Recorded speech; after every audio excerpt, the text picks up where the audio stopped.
Hello friends, welcome back to Meenakshi channel. కొబ్బరి పాలతో మునక్కాయ గ్రేవీ కర్రీ.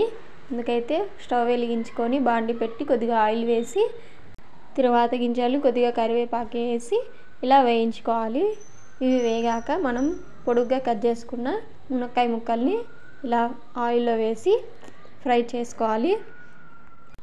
అలాగే కొద్దిగా పసుపు, కొద్దిగా సాల్ట్, మన టేస్ట్కి తగ్గట్టు సాల్ట్ని వేసుకొని ఇలా ఆయిల్లో కలుపుకొని ఫ్రై చేసుకోవాలి. ఒక 5 మినిట్స్ మూత పెట్టి ఇలా మగ్గనివ్వాలి.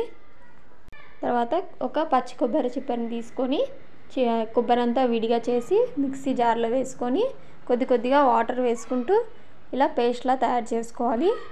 వీటిని ఒక క్లాత్లో తీసుకొని అలాగే కింద గిన్నె పెట్టుకొని ఒక క్లాత్ వేసి ఆ క్లాత్లోకి ఈ కొబ్బరి పేస్ట్ మొత్తం వేసి ఇలా వాటర్ కూడా కొన్ని వేసి ఇలా తిప్పి మొత్తం పాలన అయితే మనం పిండేసుకోవాలి. ఇలా 2 టైమ్స్ అయినా కొబ్బరిని మళ్ళీ మిక్సీలో వేసి పాలన అయితే తీసుకోవాలి. ఇప్పుడు ఈ పాలని మనం ఫ్రై చేసుకుంటున్న మునక్కాయ ముక్కల్లోకి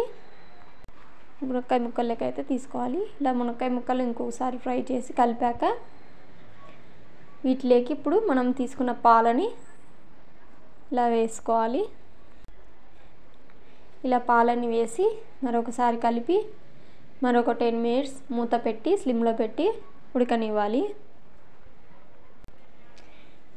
ఇలా పెట్టాక టమాటాలు తీసుకొని మనం ముక్కలుగా తయారు చేసుకొని వాటినన్నిటిని ఒక మిక్సీ జార్లోకి వేసుకొని వీటిలో కూడా కొద్దిగా వాటర్ వేసుకుంటూ మెత్తగా పేస్ట్ లాగా తయారు చేసుకోవాలి. అందులోకి చెక్క, లవంగం, యాలకులు కూడా వేసుకొని ఇలా మెత్తగా గ్రైండ్ చేసుకోవాలి. ఇప్పుడు ఉడుకుతున్న మునక్కాయ కర్రీలోకి మనం తయారు చేసిన పేస్ట్ మొత్తం ఇలా వేసుకొని మరొకసారి కలుపుకోవాలి. అలాగే 1 టేబుల్ స్పూన్ కారం పొడిని వేసి ఇలా కారం మన టేస్ట్కి తగ్గట్టు మీ కారం వేసుకోవచ్చు. వేసి మరొకసారి కలిపి ఇంకో 5 మినిట్స్ ఇలా మూత పెట్టి ఉడకనివ్వాలి. ఈ కర్రీ అయితే చాలా బాగుంటుంది చపాతీ మరి అన్నంలోకి అన్నిటిలోకి.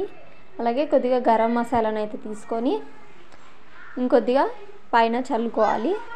కొద్దిగా వేసినా సరిపోతుంది, ఎందుకంటే మనం ముందు చెక్క, లవంగాలు అవి వేసాం కాబట్టి. కొద్దిగా గరం మసాలాను తీసుకొని మరొకసారి కలిపి మూత పెట్టాక ఇప్పుడు ఆయిల్ పైకి తేలుతూ ఉంటుంది. ఆ టైంలో కర్రీ మనకి పర్ఫెక్ట్గా ఉడికిపోయినట్టే. ఇప్పుడు కొత్తిమీరతో గార్నిష్ చేసుకొని సర్వింగ్ చేసుకుంటే సరిపోతుంది. కొబ్బరి పాలతో మునక్కాయ కర్రీ. ఈ వీడియో మీకు నచ్చితే లైక్ చేయండి, సబ్స్క్రైబ్ చేయండి.